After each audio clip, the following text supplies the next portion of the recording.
කලින්දු කරුණාරත්න මේ දවස්වල හඳුන්වති සමග කළ ඍජු සංවාදය සමග සමාජයේ කතාබහට ලක්වුණු චරිතයක් වුණා. ඇත්තෙන්ම ඔහු සම්මාන ලැබිය යුතු මාධ්‍ය අනතිමානී මාධ්‍යවේදියෙක්. මේ උණුසුම සමග කලින්දුගේ අලුත් පෙම්වතිය ගැන සමාජයේ කතා කරන්න පටන් අරන්.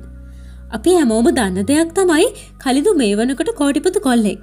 ඔහු ඒ ගමන ආවේ මාධ්‍යවේදී තනතුරට නම්බුවක් දීලා. මෙච්චර උත්සාහවන්ත වගේම නිවැරදි දැක්මක් තියෙන කලින්දු ගාව නවතින්න මනීෂා චංචලාට පුළුවන් උනේ නැහැ. කලින්දු එපා කියද්දිම මනීෂා කලින්දු දාලා ගිහින් අදට වසර 2කමාරක්. කලින්දු අවුරුදු 2කමාරටම ජීවිතේ ගොඩක් දේවල් දිනාගත්තා. ඔහුට අඩුවකට තිබුණේ ඔහුටම ආදරය කරන ගෑනු ළමෙක්.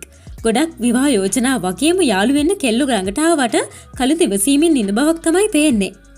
මේ ඉන්නේ කලින්දු කරුණාරත්නගේ නංගි. ඉතින් එයා සුද්ධියක් වගේ සුදු නිසා ගොඩක් අය හිතුවේ එයාගේ අලුත් පෙම්වතිය කියලා. ගොඩක් සෝෂල් මීඩියා වලත් කලින්දු නැවත විවාහ වෙලා කියලා පෝස්ට් ෂෙයා වුණා.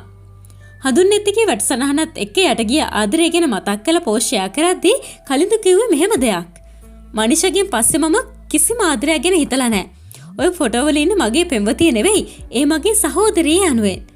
කලින්දුට ඉක්මනින් ලස්සන හිතක් තියෙන ආදරවන්තියෙක් මුණ ගැහෙන්න කියලා ප්‍රාර්ථනා කරගෙන යන්න අමතක කරන්න එපා.